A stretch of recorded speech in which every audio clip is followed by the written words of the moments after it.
so the first thing that we are going to be talking about is the best vegetables for gaining muscle. Now, this isn't because of the protein content or anything like that. It's more about these vegetables having an anti-estrogenic effect on the body, particularly by way of something called indole 3-carbinol.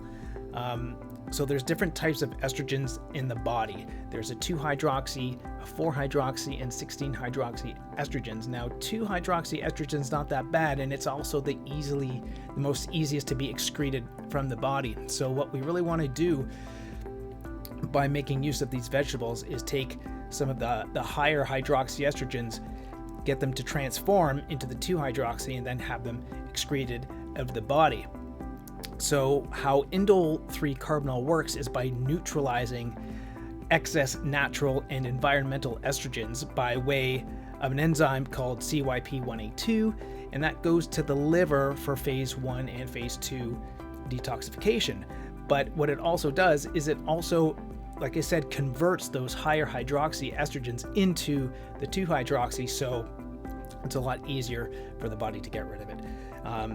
And also what this does is it decreases the level of SHBG, which is steroid hormone binding globulin. So what this does is bounds up your free testosterone so that it can't get into your cells. So you actually want lower levels of that. So things that are high in indole 3-carbinol are very important for optimizing your testosterone levels. So what are these things?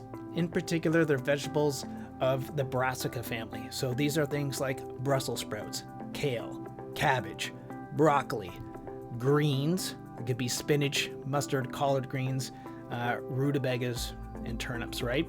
So cruciferous vegetables. And remember, you got to get them organic, because there's no sense in getting these vegetables that have these compounds and then they're just sprayed with a bunch of estrogens anyways, because that's how pesticides work, right? They're xenoestrogens. They disrupt the hormone cycle of the pest, of the bug. It's basically like spraying like birth control pills, right?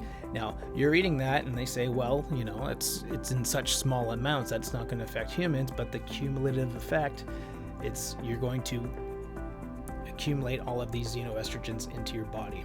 Okay, so make sure that you're getting organic. Now, some honorable mentions too are mushrooms, because mushrooms have anti-aromatization properties. What is aromatization? So aromatization is when the body takes testosterone and turns it into estrogen. So there's an enzymatic process that happens there. So that's obviously a bad thing. So it does this by decreasing what's called MCF7 receptor sites in cells. But anyways, all you need to know is that mushrooms stop allowing testosterone to get transferred into estrogen. Okay, also garlic and onions are great because of the flavanol quercetin. What this does is on your cells, you actually have receptors for estrogen too, and the quercetin basically blocks those cells so any estrogen can't get in there. So hopefully then the estrogen gets excreted. As long as you have clean detoxification systems, it'll just excrete it right out of the body. So anyways, that is first topic, which is best vegetables for gaining muscle. Okay, so they're Brussels sprouts, kale, cabbage, broccoli, cauliflower, all kinds of greens, Rutabeggas, turnips. Honorable mentions are mushrooms, garlic, and onion. So that should be like your weekly grocery list, right?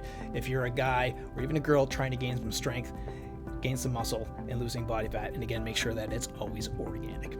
Thanks so much for watching, guys, and if you found the content useful and you really think it's going to make a better version of yourself and stronger version of yourself, please give this video a thumbs up and consider subscribing, and hit that bell icon as well.